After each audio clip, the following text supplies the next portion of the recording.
Hello everyone and a very good morning. आज है Tuesday और अभी बज रहे हैं सुबह के 5 से 7 बजे का टाइम होता है पढ़ाई करने का। हालांकि पहले मैं बायोलॉजी की पढ़ाई करती थी, लेकिन अब सबसे पहले उठकर मैं अब करती हूँ साइकोलॉजी की पढ़ाई। साइकोलॉजी की पढ़ाई करने से मुझे थोड़ा सा बूस्ट मिल जाता है ताकि मैं बायोलॉजी की पढ़ाई करने के लिए एक्टिव हो जाऊँ। सुबह का टाइम बहुत ज़्यादा नींद भी लगती है और साथ ही साथ मौसम आजकल बहुत ज़्यादा ठंडा भी हो गया है, तो बिल्कुल भी पढ़ाई करने का मन नहीं करता।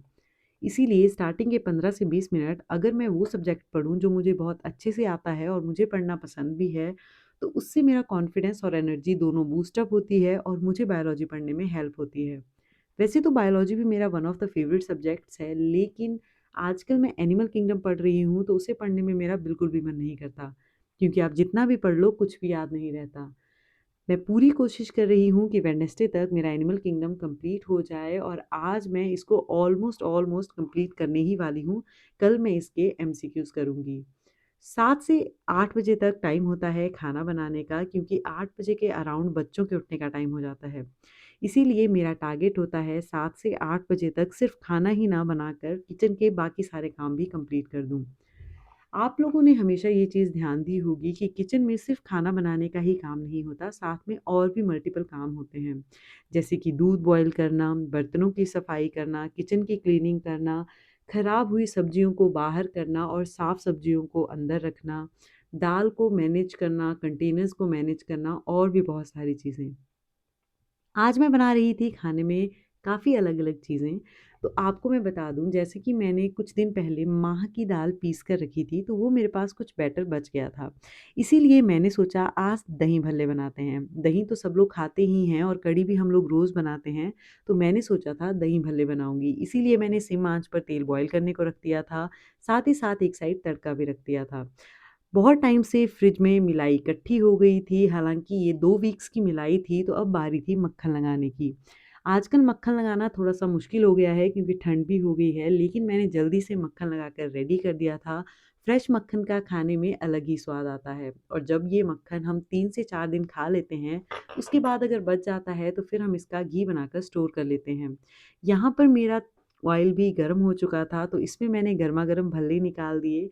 हालाँकि कुछ मैंने भल्ले निकाले क्योंकि बच्चों को भल्ले खाना पसंद है और कुछ मैंने हल्के-हल्के बॉल शेप्स में निकाले ताकि मैं दही भल्ले बना सकूँ। आज मैं बनाने वाली थी मसूर की दाल, जो कि बहुत ही ईज़िली और जल्दी भी बन जाती है। दूध मैंने बॉयल कर दिया था, मक्खन मेरा तैयार हो चुका था, अब बारी थी दही भल्ला बनाने की। दही भल्ला बनाने की बहुत ही सिंपल सी रेसिपी होती है। आपको दही लेना है, उसमें चॉप करके अनियन डालना है, कुकुम्बर डाल सकते हैं आप। कुकुम्बर मीन्स खीरा डाल सकते हैं आप, जीरा भी डाल सकते हैं और भी आप बहुत चीज़ें ऐड कर सकते हैं, जैसे कि आजकल धनिया भी होता है, आप फ्रेश धनिया भी ऐड कर सकते हैं। उसमें आप मिंट भी ऐड कर सकते हैं और भी बहुत सारी चीज़ें, कड़ी पत्ता भी ऐड कर सकते हैं अपने फ्लेवर के अनुसार। सारी चीज़ों को अच्छे से चॉप करके मैंने उसमें ऐड किया। मैं बहुत ही कम अमाउंट में बना रही थी क्योंकि मुझे कोई आइडिया नहीं था। सुबह के टाइम यहाँ पर ठंड होती है, तो ठंडी चीज़ें खाना काफ़ी कम लोग पसंद करते हैं। इसीलिए मैंने थोड़ा-सा ही बनाया था और ये सच में काफ़ी ज़्यादा टेस्टी बना था। इसमें आप ज़ीरे को भूनकर उसका पाउडर बनाकर भी ऐड कर सकते हैं। बस हल्का-सा नमक ऐड करना है और यहाँ पर आपका दही भल्ला बनकर रेडी हो जाता है। जब किचन में इतना ज़्यादा काम होता है, यानी कि इतनी ज़्यादा चीज़ें बनती हैं, तो ऑब्वियसली बर्तन भी बहुत ज़्यादा ख़राब हो जाते हैं और स्पेशली जब आप मक्खन लगाओ तो बर्तन कुछ एक्स्ट्रा ही ख़राब होते हैं और ये वाले बर्तन साफ़ करना थोड़ा-सा मुश्किल होते हैं क्योंकि ये बहुत ऑयली होते हैं। तो जल्दी से बर्तनों की सफाई की और आज मैंने कोई भी ऑडियो साथ में नहीं सुनी, ना ही कोई करंट अफ़ेयर्स की, क्योंकि आज किचन में ज़्यादा काम था और जब भी आप मल्टीटास्किंग करते हैं, तो फिर थोड़ा-सा डिस्टर्बेंस रहती ही है, इसीलिए मैंने आज अवॉइड किया करंट अफ़ेयर सुनना। मैंने इस वीक टारगेट रखा है कि मंडे को मैं मई मंथ के करंट अफ़ेयर सुनूँगी, जो कि मैंने सुन लिए थे। ट्यूसडे को मैंने सोचा था जून के सुनूँगी एंड देन वेडनेसडे को जुलाई, थर्सडे को अगस्त, फ्राइडे को सितंबर एंड सैटरडे को अक्टूबर और फिर मैं मई से लेके अक्टूबर तक सारे करंट अफ़ेयर संडे को रिवाइज़ करूँगी। ये है मेरा टारगेट। और मैंने इस बार सोचा है कि हर वीक अलग-अलग चैनल से करंट अफ़ेयर पढ़ूँगी। इस बार जो करंट अफ़ेयर्स मैं पढ़ रही थी, वो रवि अदिति क्लासेस से पढ़ रही थी, जो कि मैं हर बार पढ़ती हूँ। यहाँ पर मेरा खाना बनकर रेडी हो चुका था, आप देख सकते हैं दही भल्ले, भल्ले, दाल, चावल, सैलेड भी कट कर दिया था, मक्खन भी रेडी हो चुका था और चपाती मैं गरमा-गरम बनाऊँगी जब सब लोग खाएँगे। मेरा खाना बनकर रेडी हो चुका था, लेकिन बच्चे अभी उठे नहीं थे, तो मैंने सोचा क्लीनिंग ही कर ली जाए। नीचे वाले फ्लोर की क्लीनिंग मैं सुबह ही कर चुकी थी, तो ऊपर वाले फ्लोर की क्लीनिंग के लिए मैं ऊपर आ गई थी। बच्चे अभी सो रहे थे। आजकल ठंड होती है, तो मैं भी बच्चों को उठाना प्रेफ़र नहीं करती। वो जितनी देर सोना चाहें सो सकते हैं, क्योंकि जितनी जल्दी वो उठते हैं, उतना ही बाहर मौसम ठंडा होता है और बच्चों के बीमार होने का डर रहता है। सारी क्लीनिंग करने के बाद जब बच्चे उठ गए, तो फिर उनको मैंने पहले खाना खिलाया और फिर नहलाकर रेडी कर दिया था स्कूल जाने के लिए। बच्चों का स्कूल आजकल 9 नहीं 10 बजे लगता है। यहाँ पर मैं नहा धोकर रेडी हो गई थी और फिर बारी थी पूजा करने की। जब मैं पूजा करने लगी तो तब तक वेदिका भी उठ चुकी थी। बाहर का मौसम आप देख सकते हैं, काफ़ी ज़्यादा ठंडा था, हर तरफ धुंध ही धुंध थी।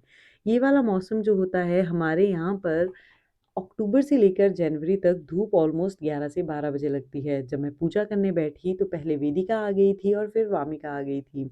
हम लोगों ने एक साथ मिलकर पूजा करनी थी, लेकिन ये लोग आज थोड़ा लेट उठे, इसीलिए मैं अकेले ही पूजा कर रही थी। बच्चों में ये छोटी-छोटी आदतें अगर बचपन से ही डाल दी जाएँ, तो उन्हें बड़े होकर ये चीज़ें सिखानी नहीं पड़ती, उनकी हैबिट बन जाती है। मैं भी कोशिश कर रही हूँ कि ये वाली चीज़ें मुझे उन्हें सिखानी ना पड़े, वो खुद हमें देखकर ये चीज़ें सीखें। उसके बाद मैंने गरमा-गरम चपाती बनाई और आज मैंने बच्चों को उनका काम खुद करने दिया। यहाँ पर बच्चे सारे पिल्लोज़ बेड पर खुद रख रहे थे, एक-दूसरे की हेल्प कर कर। ये देखकर मुझे काफ़ी अच्छा लगा। क्योंकि वो रोज़ मुझे ये काम करते हुए देखते हैं और वो समझ गए हैं कि इन चीज़ों को कहाँ रखा जाता है। मैंने ये चीज़ देखी है कि बच्चे ऑब्ज़र्व करके बहुत ज़्यादा चीज़ें सीखते हैं, उन्हें सिखाने की भी ज़रूरत नहीं पड़ती। इसीलिए हमें वो काम करने चाहिए जो हम बच्चों को सिखाना चाहते हैं। यानी कि अच्छी-अच्छी आदतें अपनानी चाहिए और अच्छे-अच्छे काम करने चाहिए। यहाँ पर जब मैं गरमा-गरम चपाती बना रही थी, तो मैंने बच्चों को खाना खाने के लिए दे दिया था। आजकल वो खाना काफ़ी एन्जॉय करके खाते हैं और काफ़ी ज़्यादा मेस भी क्रिएट कर देते हैं जब उनका पेट फुल हो जाता है। लेकिन जब तक उनका पेट फुल नहीं होता, वो बिल्कुल एन्जॉय करके अपना खाना खाते हैं, बिना अपनी सीट से उठे हुए।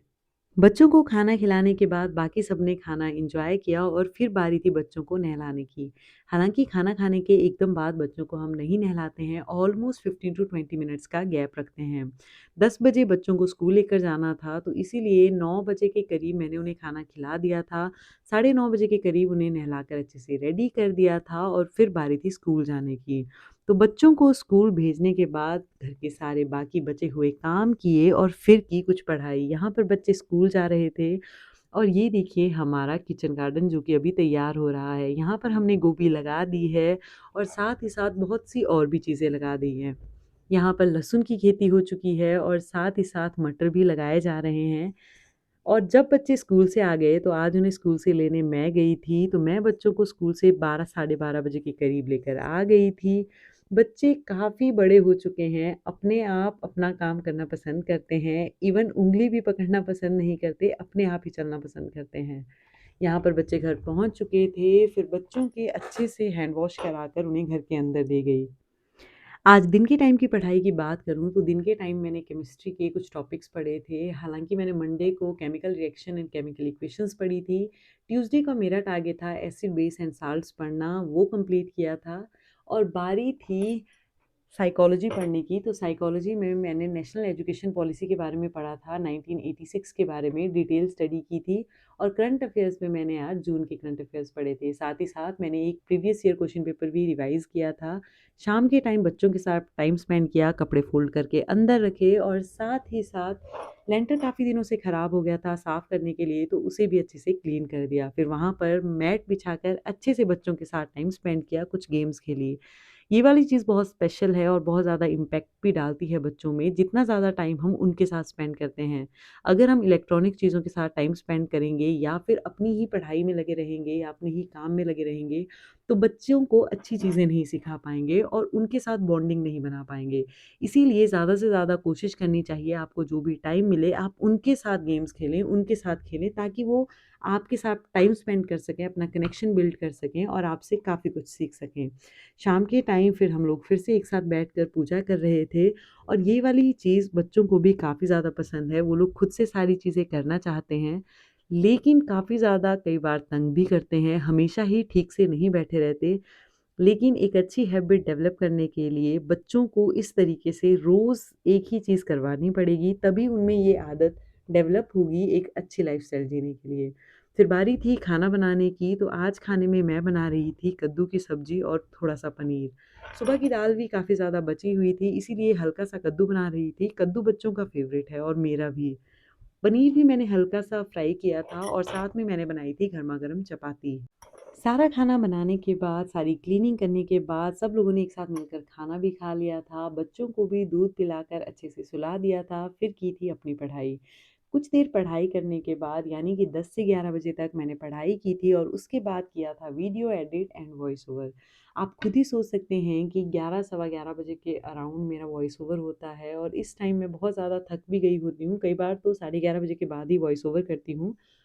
तो आप समझ सकते हैं कि वन टेक वॉइस ओवर होता है। अगर आपको मेरे वॉइस ओवर में कोई भी गलती लगे तो उसके लिए आई एम रियली सॉरी।